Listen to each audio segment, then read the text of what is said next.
Hello, hello. Welcome back again to Destiny, The Rise of Iron. We're in the post-game. We're doing the things.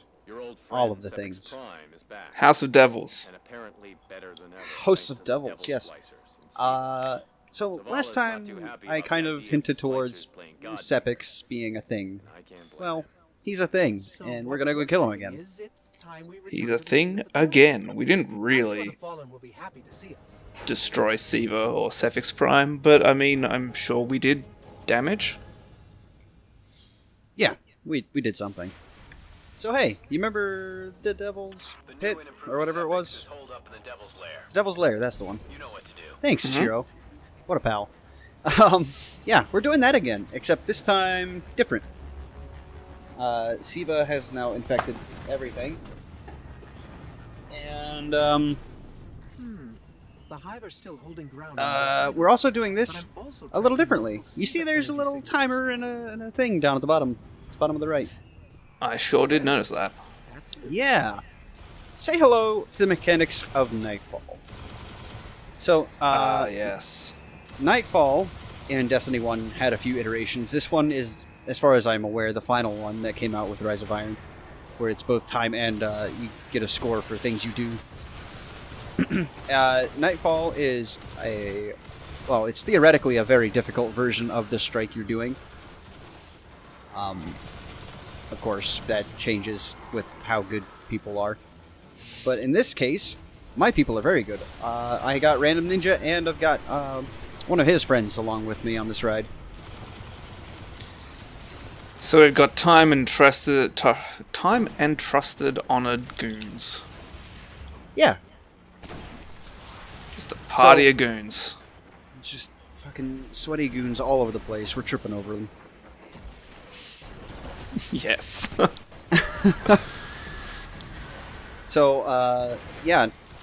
As you can see, it's kind of like Halo multiplayer kind of style scoring. You get medals for things you do, like killing 3 enemies with a weapon gives you a streak medal for that weapon.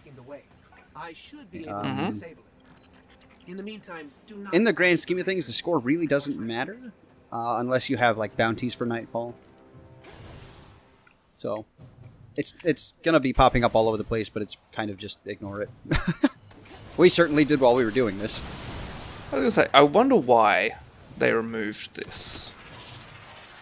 Because it's not in Destiny 2, the score attack kind of arcadey thing. And there could have been potential there to make it really, really interesting and enjoyable. I believe they added it back, actually. With Oh, they have? Yeah, with one of the new expansions. I think it was Warmind. No wonder I didn't play much of Warmind. So yeah. Much like heroic story missions, the Nightfall has modifiers to change out like how things work. In this case, the only one I can really remember that we got was Arcburn. So of course I'm using Zalo Supercell. Mm-hmm. And so is Random Ninja, actually. So, I'm sure as you can tell from just the name, no, it doesn't cause your arc to do periodic dot damage. It increases damage of arc. Yes. However, that doesn't just apply for your character, it also applies to any enemies that use arc as well. Correct. So, it's a blessing and a curse. In this case, nothing's really doing arc damage except for those stupid goddamn wizards, but that was enough to bring me down. I was going to say, generally if you get like the arc damage and you're on a Cabal map, you're pretty safe, because they all do, they do either void or solar damage from memory. Mm-hmm. That changed in Destiny 2 with one certain enemy type. Oh, yes. Yep, the big guys, the Colossi. The big boys. Yeah, Colossi, that's the one. Them big boys. So, much like raids, in the Nightfall Strike, you cannot self-revive. You have to wait for a teammate to revive you. Yep. Which can mean a potential failure. At least in Destiny 2, because, well, you know, it eats up a lot of time, because if there's a lot of enemies, the one sole person who might still be standing has to be very careful about when they choose to revive you. Mm-hmm. Thankfully, Random Ninja, he knows his stuff. I was also going to say, unless you're a Nightfall hunter. A Void Hunter? Void Hunter. Night Stalker. Night Stalker, that's the one. We're doing a Nightfall. What am I talking about? A Night Stalker hunter, at least in Destiny 2, because you can dodge and go invisible and revive someone in that time. Mm-hmm. The benefits of being a hunter, basically. Yeah, hunters are pretty powerful. Like, a lot of their stuff doesn't do quite as much damage as some of the other supers in the game, but they are very, very heavy on the utility, which is nice. I was going to say yes, but also Night Stalkers just shit out damage. Also, Golden Gun with a specific exotic, which I'm not sure if you've explained or not. I'm not sure if I did either. Because I have a fair idea it is in this game. I'm not entirely sure. So, the Devil's Lair, if you remember all of the encounters in the original, this one is pretty much the same thing, except different enemies. It's a lot like the Summoning Pits was, or rather the Abomination Heist. I'm going to guess the last boss is different, as much like that one, where it was 90% the same, but the last boss was just a smaller version. No, actually. It's the exact same boss? Interesting. Oh wait, it would be Sepiks. Huh. So, you remember how much of a pain the Walker tank was? Nothing has ever felt so cathartic. It's so beautiful. That's why this video is so short, probably, in comparison to the Devil's Lair original video. We shredded that boss in very little time. I mean, you got shredded in very little time as well. But yeah, the last boss is going to take us a little bit, for just fair warning. But that's because the last boss, Sepiks Perfected, he's just a big pain no matter what you do. Yeah, I was going to say, I don't even remember what the name of the exotic item is, to be honest, in Destiny 2. But what it does is it does a lot of damage by causing your golden gun, instead of being 3 shots, to be just one massive, powerful shot. Mm-hmm. And I think it exists in this game, I'm not 100% sure. It may. I'm going to say, I have gotten through up to the last expansion of this game, and I haven't had a single exotic drop, so I have no idea. Yeah, there's a lot of grinding involved for Destiny 1 exotics. Which is a good thing, but, rarity is good to a certain point. Mm-hmm. There's a reason why some video games have longevity in life, and that's because it does the same thing that gambling does, where it lights up your monkey brain pleasure sections, I should say. Mm. And Destiny 1 would have had that, working hard for a thing is better than just getting it handed to you. Right. We're going a bit philosophical in this update, Python. So I'm going to forewarn everyone, I die a lot here. Sepiks Perfected is actually fairly difficult, and I play kind of gung-ho sometimes, especially in, fire teams.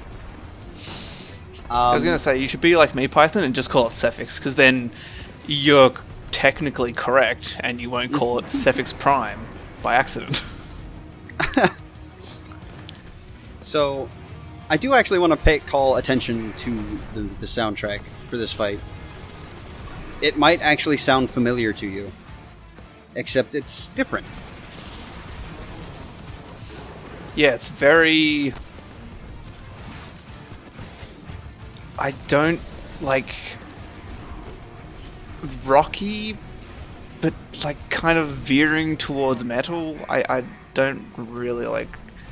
I feel like there's a band that has a comparable style to this, but I can't for the life of me remember who it is. Apocalyptica has a very similar style. It's kind of strings and metal. But yeah, this is a remix, or rather I suppose it would be a cover, of the original Sepiks Prime music. And I love the shit out of it. So, hey, look at that quick scope, by the way. It happened like a few seconds ago, but that was pretty nice. Yes. In a game, I mean, you can't really quickscope in this game, but as far as quickscopes go, it was decent, I guess. Now, if only I didn't have to reload Zalo Supercell there, that would have been, like, pretty good. Pretty good. Some decent damage chunking out.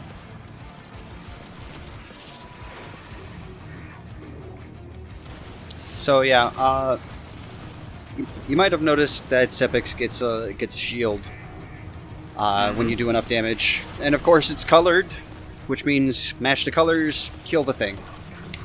Simon says purple. Yeah, pretty much. And, that's pretty much the only real difference besides instead of Fallen, we're fighting Splicers, which, you know, are Fallen, but, you know, whatever. And also he seems more eager to shoot you with red bullets. Oh yeah, that is very true. Being a Siva-enhanced servitor, he fires more powerful and more quickly. Like, I don't know if you'll remember the way he was originally, but he didn't fire half as quick as this. I want to say they could also potentially just be the Nightfall difficulty modifiers, but I'm pretty sure it's just Siva, and the fact that it's meant to be the harder version of this specific strike. Yeah. So once you take out one of each color shield, you're basically in the home stretch. Just shoot at him a lot. And I'm going to try and do something incredible here. Hold on. I think you might be able to tell.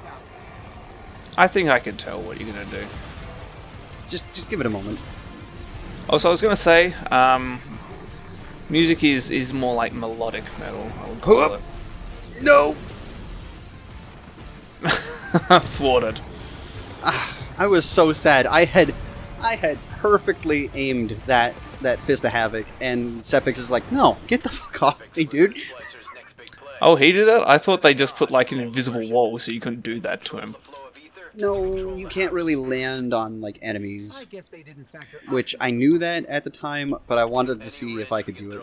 Also, gold tier achieved. We did really good, despite not paying any attention to like what we were doing. We were bullshitting this entire time in like Discord. Also, RIP, you don't have a skeleton key. Yeah, no, but that's okay. So, that's the Nightfall. That is Sepiks perfected. And let me verify what we've got left. Professional LPer right here. Hopefully Sepiks is actually dead. Yeah, he's done. He's straight done, unless they bring him back in Destiny 2 somehow. Doubtful. Yes, I do know what's coming up next. Next up, we've got a few exotic unlocks to round out the thread. That's right, we are very, very close. But next up, I've been using it a lot in the LP. Now it's time to learn how Rise of Iron enabled a much easier time accessing the Gjallarhorn. See you there. Yeah.